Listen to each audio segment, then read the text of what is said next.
So back, I think pre-COVID, I interviewed Sara Happ for a show I was doing called Founder Files. And at the time, Sara had started this company and it had blown up, such a cool lip scrub. And it was in stores like J. Crew, I think Nordstrom. She started it in her kitchen. And I remember how fascinated I was by her journey, as well as the fact that she had never taken outside money. So it's now been years since I did that interview with her. And I'm so excited to have her back on the new Unfiltered to chat about recently having kind of sold part or most of Sara Happ and the experience as a founder, having worked years and years towards this kind of a moment. So Sara, thank you so much for coming back on today.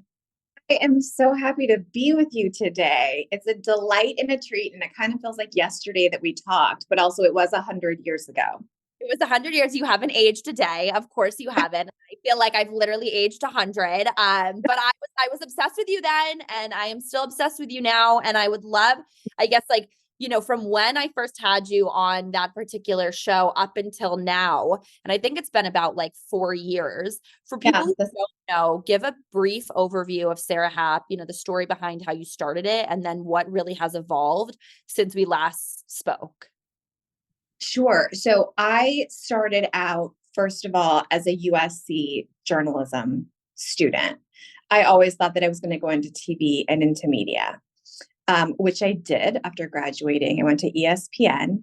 And I always say that I was inspired by how uninspired I was at my job. I worked with all of these people who loved ESPN, and who loved sports and consumed our product. I would go home at night and I would take a bubble bath and I would not watch our network, and I would use 900 beauty products and I would scrub head to toe. And I was just a real sort of like beauty girl. And I realized, wait, you actually can get paid to do what you love. There's people all around me who are quite good at what they do and they get paid to do what they love. What I love is beauty. I kept reading, and I'm in my home office right now, and I have tear outs of beauty editors saying to exfoliate your lips with a wet washcloth or a toothbrush over and over and over again on repeat. I was like, surely there has to be a scrub for your lips. Google in 2005, 19 years ago, returned 0 results for lip scrub. So today there are like gajillions, right? There were none back then. So I went to my kitchen, and right now, I think we're Postmatesing something to my kitchen. I don't cook, but I went to my kitchen. I made a lip scrub. It was first to market. So that was, and it was just sugar and essential oils in mixing bowls in my kitchen, ingredients from Whole Foods. And I brought it out to a few stores in Los Angeles where I went to school, indie boutiques, talked to the owners who were the buyers. And I started really small. And I just said, hey, I have this beauty product. I know you don't have it. Will you like try it with me? And every single store bought. And then in 2006, our product, today, I think we'd call it going viral. Like it got into People magazine, which at the time in 2006, totally dating myself here, but it was a different time. Like that could crash your website. So I was still at ESPN doing my day job, came home at night on a Thursday, and I had thousands and thousands of orders. I actually made my ESPN salary in an hour. So I was like, oh gosh, this is now going to be my full-time job. So from there, it would just scaled and it grew. I mean, obviously I had to leave ESPN that day, but I began doing this deep, super nerdy dive into lips and lip products and the lip industry and what's missing and what's broken. And what started as 6 lip scrubs from my kitchen became a brand that, yeah, I sold last year. Actually, I sold it like a month ago in December. Which is so exciting. And that was when I saw that in your Instagram, I was like, okay, we need to catch up, because I remember when I first interviewed you, had never taken outside capital, which is very rare. You were also Yeah. like one woman show. And I think there's something so special about the fact that you found this niche. A lot of aspiring entrepreneurs try and do it all of the products, especially I think with beauty. So I'm curious with Sara Happ, having found the niche of like lip scrub, why did Yeah. you never decide, like, let me do lipstick and eyeshadow and blush and eyebrows? How were you able to scale this one product and make it so big without needing to hit on every area? I love it. I love that question. I think that it is your focus. If you're going to do one thing, it better be really close to perfect. So imagine, my team has always been small, but we have two fantastic chemists. We have 5 girls in a room who all day, all night, all we think of is lip products, chemistry, what is missing in the lip industry. We are like lip nerds. So think about focusing for 2 years, 10 years. We did it for 18 before we sold, on nothing but doing lips perfectly. You're going to come up with cool stuff. So surely people were like, why don't you do eyeshadow? Why don't you do face lotion? And I was like, because I know how much is wrong with the lip industry and we can fix it. And also there are wonderful products out there that I use. There are great face scrubs. There is plenty of eyeshadow. Other women and men are crushing that. So I felt like, listen, let's be the expert at something. So we trademarked the lip expert maybe in 2015 or so, and we just committed to it. And that's what we've done. Do one thing, stay in your lane, stay really focused. And by doing that, you gain a really loyal following. So you put out something, it does what it says it's going to do. You put out the next thing, it delivers. Your customers become like laser. It's important to note as well that back when like Sara Happ started, the difference between marketing and PR now in comparison to then, like a People magazine article in US Weekly, and they're still important, right? But Yeah. that element of like going viral, and I find now that back then that form, like that would get you a customer that would be obsessed with you until the day they die. Whereas now a lot of Mhm. these brands go viral on TikTok, and then it's on to the next already that next week. Yeah. So as Yeah. a now exited founder, what is one piece of advice you would give to somebody who wants to start something, perhaps in the beauty world, and doesn't know the best place to do it? Like, do they start a Shopify store? Do they aim to go viral on TikTok? I think you should diversify. It's very important not to have all of your eggs in one basket. Like, if you are hell bent on going viral on TikTok and that is your strategy, you probably won't. The odds are against you. If you really, really want to do D2C only, you probably can't. If you're committed to only brick and mortar and you want to do stores only, at some point, something isn't going to work. So we've always spread it out across channels. We've always had our own website. We've done TV. We've done, big box stores like Nordstrom and Saks Fifth Avenue. And then we've also done indie boutiques like brick and mortar. So we've really spread ourselves out, and we've made sure that if one channel isn't doing well, I mean, stores closed in 2020, like stores, like we were in every Ulta. We were meant to launch in every single Ulta the same day that everything closed for COVID. So like we had all that product, all that money out on shelves. Nobody predicted that a global pandemic would close every Nordstrom, every Ulta. So thank God we were on QVC. Thank God we were on Amazon. Thank God we had our own D2C. And that was just a moment where, if you rely on one channel or you rely on one platform, like TikTok or Instagram or Pinterest or whatever it may be, everything's replaceable or can be shut down.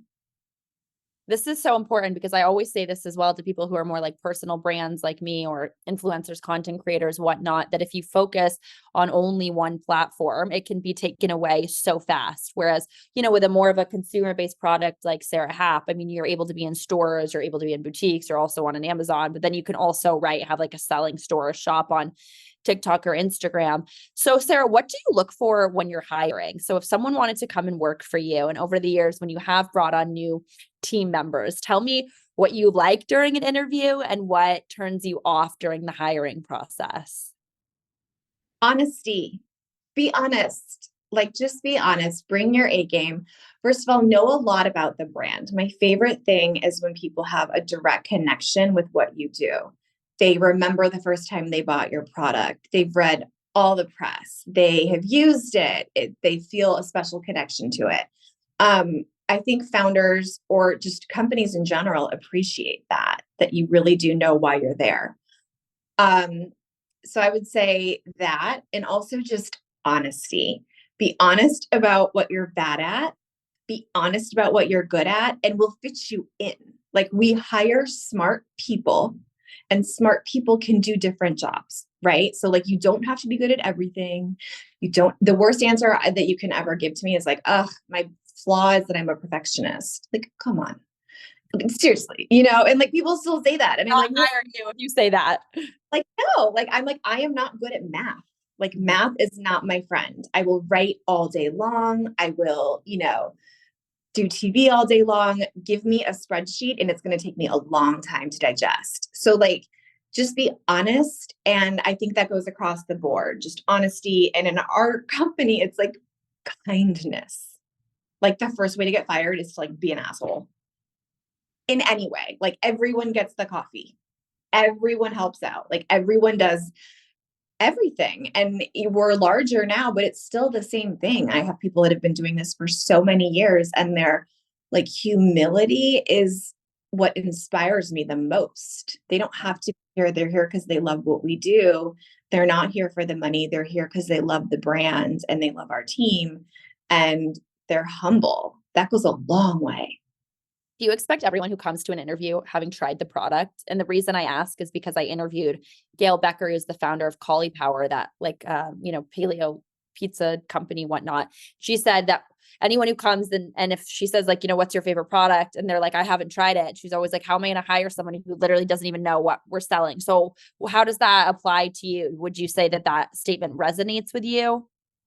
1,000% know the brand. Like, why did you come here today? Everyone is hireable and everyone is replaceable, right? So like, that's where you need to show. I think it's also just like a respect thing. Like, it's like respecting what someone else has built, whether it's an indie company with 6 employees or whether it's a gigantic company with thousands and thousands across the globe. Like, it just shows a level of like skin in the game that you've put in, passion that you've put in. And yeah, no, if you have, I don't think I've ever interviewed someone that hadn't tried our product. I think I would just be like, why are you here then? What else I say? Like, you just like marketing? Like, Yeah. what? So no, I think it's really important just as like a respect thing. Also, like, go after jobs that you really want. Go after jobs. I think a great way when people are like, I don't know what to do, or I don't know what I want to do. What do you like? What do you purchase? How do you want your time to flow? Go do that. And also, you having left ESPN to do this full time Yeah. is cool too, because you started having a normal traditional job. So it wasn't like you went right into Sara Happ, and people get really stuck in that. Like, I'm too scared to make my side hustle full time. And then they're now like 30, 40, 50, and they never really did it. So I appreciate that you really did take that leap. So Sara Happ was founded in what year? 2005. And it's now, oh God, I'm so bad at math. 11 I know. years Old. It's later? Yeah. it's not old. That's wild. And you were Yeah. recently acquired, I think, in December. So was that the build of Sara Happ, was that always your game plan? Yeah, for sure. And why For sure. was Yeah. I mean, I knew that I wanted to take on money at some point, but there's so much money out there, and there's really bad money and there's really good money. And I would say today, in the climate that we're in, there is a lot of really good, especially female founded money. Like, when I started in 2005, everything was, I mean, I'm going to stereotype wildly here, but it was all just like men in suits giving out money to other men in suits. And now we have the Female Founders collection. We have so many venture backed groups. Like, we have so many females that are investing in females. So there's really good money to be taken now. And I think it's a marriage. So it's sort of like we waited 19 years, 18 years to get married, you know? And I would say today, if I were starting today, I would take on money earlier. There just wasn't the right money in 2005 or even in 2010. We really needed like the Ally Wyatts and the Rebecca Minkoffs of the world, Jenna Jackson out here in LA. Like there are all these like badass women who started these funds, and we needed them to like Mhm. sort of provide the right capital. So today, I would go in and try to get funded in year 4 if I were starting this business from scratch. I would have not bootstrapped for 18 years. No way. But we found exactly the right partners at exactly the right time. But also bootstrapping is not a bad idea. Like, I mean, I know so many founders who have raised millions of dollars, and I mean the responsibility I think that also comes from like a massive raise, and having to, now you got all this money, but now you really have to keep people happy. You were kind of Yeah. able to navigate that, like work only keeping yourself happy. So do you feel like Sarah Happ would have gotten, I guess, further faster had you taken outside capital? Probably, but I also truly don't think the right capital existed when we needed it to really grow the way we needed it. So Jen Atkin of Way said the best thing when she got funded. She was like, everyone's acting like this is a great thing. It is, she said, but also it kind of feels like I have a credit card now and like a lot of people to answer to about how I spend it. It's not, no money is free. Most money isn't cheap. It comes with a lot of expectations. That's why you have to find the right partner. So I'm not a good employee. Like I left ESPN, bless it. I was just never a good, employee. I don't know. It's not like a problem with authority. It's more just like I flow differently in my day than maybe a corporate American job would like make you. I always sort of needed to like get my stuff done on my own time frame and like flow creatively as I flow. So, and that's how our company works. Like you can go to yoga, I don't care, every single day at 10. Amazing. Go work from Hawaii. Beautiful. Just get your work done. So that's sort of how we've always been. Had we had massive investment? No, you have a lot of like, you're beholden to those people. So how was this relationship? Was it something that like it was cold pitched to you? Was it an introduction from somebody in the industry? It was not cold pitch to me. I mean, we'd been meeting with VCs since 2019, right? So we started that game then, did not anticipate COVID happening. COVID shut down all the fundraising, like don't raise money during COVID. Really bad idea. And we wanted, the valuation that we wanted, and we wanted the terms and the partners that we wanted. So we stopped everything and just kept our heads down and put out product. And the BGM Ventures, which is run by Greg Cooper, Robert Meehan, and Alice Alioto, Greg is he actually ran my fulfillment center, like my 3PL in 2005. So I met him the weekend my website crashed. I walked into a place in Connecticut and I was like, I have thousands and thousands of orders. I have a lab in New Jersey who's ready to make the product. I have all this money. I don't know how to get this out into the world. And he was like, his, my now best friend and his ex-wife, their partners. She was like literally step into my office. This is called the fulfillment company. This is where we ship lots and lots of things. So Greg, I used to hand him, he let me like walk up the dock in like my little like heels and jeans or sweatpants or whatever, and hand him product, like 72 units that I had made. And he said, Sarah, one day, this was before like the website crashed and it became a full-time thing. He was like, one day your product is going to come in thousands and thousands on pallets. You're not going to hand it to me anymore. And I was like, God, I hope so, Greg. And then earlier this year, Amy and Greg were like, why don't we just buy Sarah? They had both scaled their company and exited in 2022. Was it also a beauty company?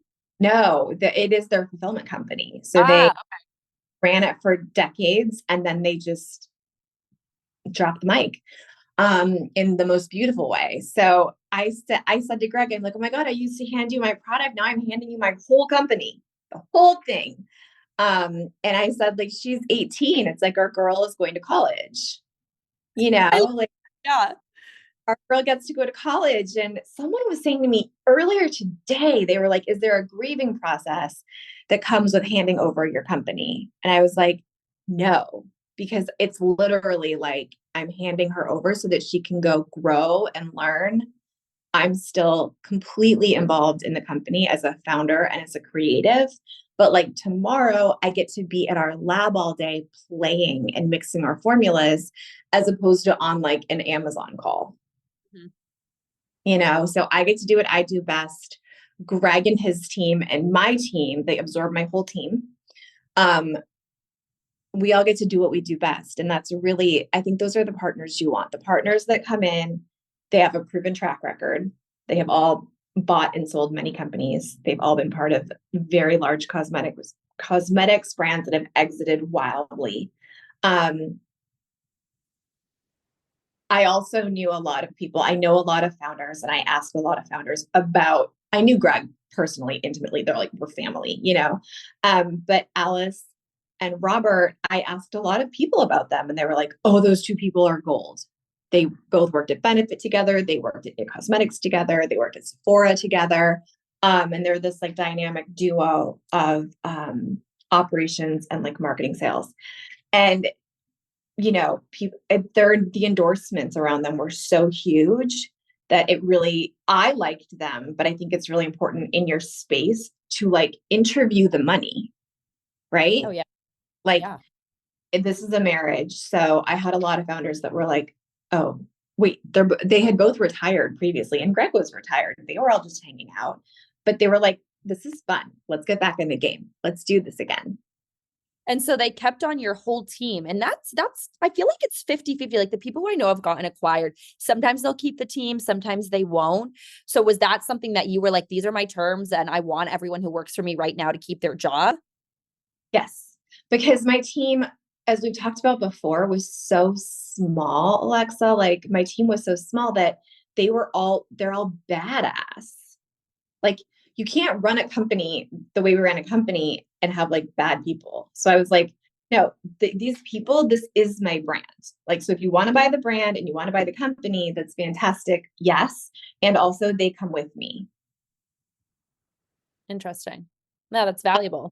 It is. Well, that's the word I use all the time. I'm like, they're so valuable to me. They're so valuable. And so and that's the other thing is that like Greg and Robert and Alice, they all express like, we are here to support you. We want everyone to be able to do what they do best with the resources we're providing, the decades of like work that we've done, which is really like expertise. They're all super humble about it. And Greg is like, let's fuel this. Let's go. Fun. Makes Sarah, everyone's wait, say that last part one more time. just makes everyone's job more fun.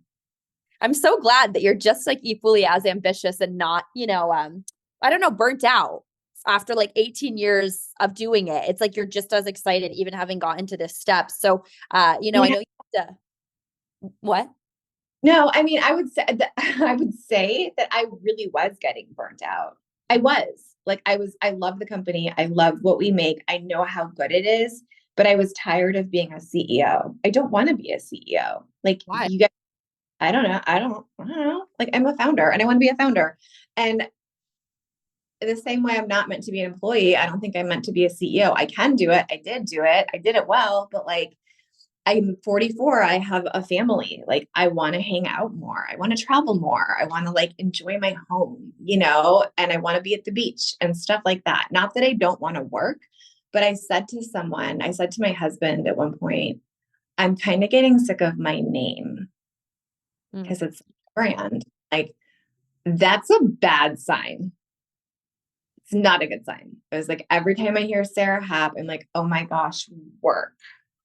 And that's not where you want to be coming from, right? Like that is not, you don't want to not like the sound of your actual name. So that's when I realized it was time for a change. And that's when I began entertaining the idea of selling. You do have such a good name though, I'll say, especially for a lip scrub. Thanks. I mean, but you know what? I didn't ever think it was going to be a brand. I'm looking at all my boxes right now that like are, God, 19 years old. And like, we started out just as the lip scrub. I never thought it would be I didn't think about it as a brand. I just trademarked my name because it was the fastest trademark I could get. And hey, some of the most simplest companies, the one that were started in the kitchen, the mom who was cooking ended up being the biggest ones. I know you have to bounce. So I guess my last question for you, Sarah, is when this team wanted to get into business with you in terms of an acquisition, what was the biggest appeal besides the fact that they seem like great people? What was the biggest thing aside from money as well that they were going to offer you that you thought would either put Sara Happ on another level? Because you've almost like, I mean, you're in every store, you're all over the internet, like you've really done it all. So what was the draw for them to be able to say, we want to take this on to like, is it to make it bigger, to grow it more? Yeah, that's it. I think they're just like, you've done so much on your own. Let's put some muscle behind this. Like you've done so much organically, you've done so much unpaid, you've done so much with, you know, like we put our product out and we run out of it immediately. Like all of our problems were good problems. And the three of them came in and they just thought it was so fun. They looked at our numbers, they looked at and nothing about our company is perfect. Like we certainly have flaws. And there's always risk, but they just looked at it and they were like, we know how this game goes. Like we know what you've built, we know what you want to do. And frankly, I spent most of the last 4 years while COVID was unfolding, lips were canceled. Sort of like working in behind the scenes on R&D that we weren't ready to launch yet because nobody really wanted lip products for quite a while. And so then I told them like what my 4-year product plan was, and they were like, this is bananas. Like, let's go. So it's those people that have done it before with other brands. Robert was like one of the first 5 employees at Benefit, again, 100 years ago. He's not 100. He's like wildly young, but you know what I'm saying? Like he knows how to scale. Alice knows how to scale. Greg knows how to scale. And they're like, money and people. That's all. Money, Awesome. people, right? Like, let's go. So it's that enthusiasm. It's not even like, oh, we're going to make this so big or, oh, there's going to be so much money. It's more just like, oh my gosh, let's go. That's fun. What's next? Like you're staying on at the company, correct? And your whole team is. So tomorrow, everyone's flying in from all over the country and we'll be together. We'll go to our lab, we'll go to our fulfillment company, we'll hang out, we'll all be together. And I now just get to focus on things like this. I could never do a podcast because I was always in a meeting. I get to make product. Like I get to just go to my lab and play and formulate, and I get to think of what we want to do next. And I get to travel, not for work, which is also a way that I get really inspired. So like, I need to just go to Japan and like see what's happening there and see what's happening in other parts of the world that aren't New York, LA, and Texas, where I like spend all my time working, So I think that's another thing is just being able to like reinvigorate myself creatively while my team has it on lock. Yeah, no, that's so nice. And I think that's so important because otherwise you get to burn out. And unfortunately, a lot of founders end up burning out before they even get to the acquisition part. So I'm glad that I think it's very common. You like can get there and then you have to take yourself out of it. And now it's like, you really can just go to Japan and like hang and like see everything. And it's just amazing. So Sara, thank you so much for coming back on the show. Where can everybody find you on social media or buy the product? Yes. Okay. So go to sarahapp.com. SARA and then HAPP. My little girl Julia is here. Hi. Of our shareholders. I just wanted to tell you that Gigi left just now. Okay. It was very sad. So yeah. Oh, that's one other fun fact is that Greg's daughters, his company name is BGM. It's Bailey Greg Marin. And those are his daughters. So he named the company after his daughters, and all of our daughters are shareholders. I own 10%. Oh my gosh, I love that. How do I get my own 10%? Sara, adopt me. Okay, so we all of our daughters own a percentage. I love you so much. Go to sarahapp.com. On Instagram, on TikTok, we're Sara Happ. My wife lives at Sara Happ herself. I mean, I'm sure my cat is up there right now. Probably my little girl Julia is there. I don't know. I'm obsessed with cats and blankets and skiing. So yeah, Sara Happ herself, Sara Happ, but go to sarahapp.com.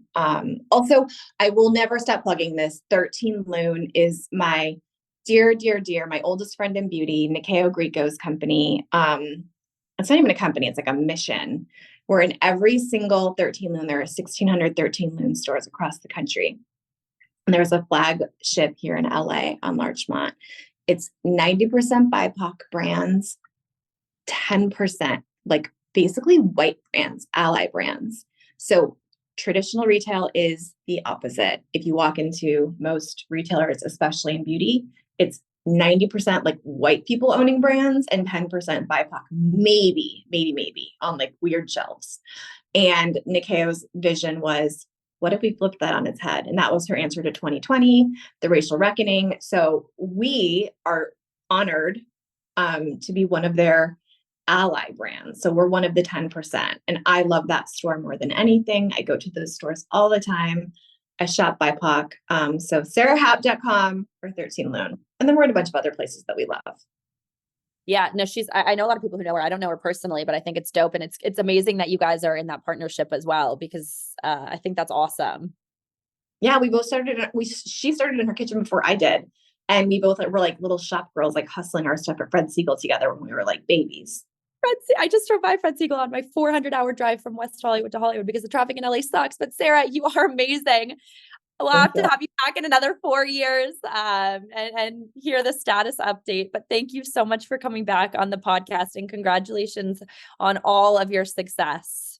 Thank you, girl. Keep doing what you're doing. We need all the good journalism. We need all the good, like, just really, like, there are so many podcasts out there. There are so many people that claim to write or to, spread media. And I think we just need all the people with the integrity who do the research and keep going. I love it. I love to see it.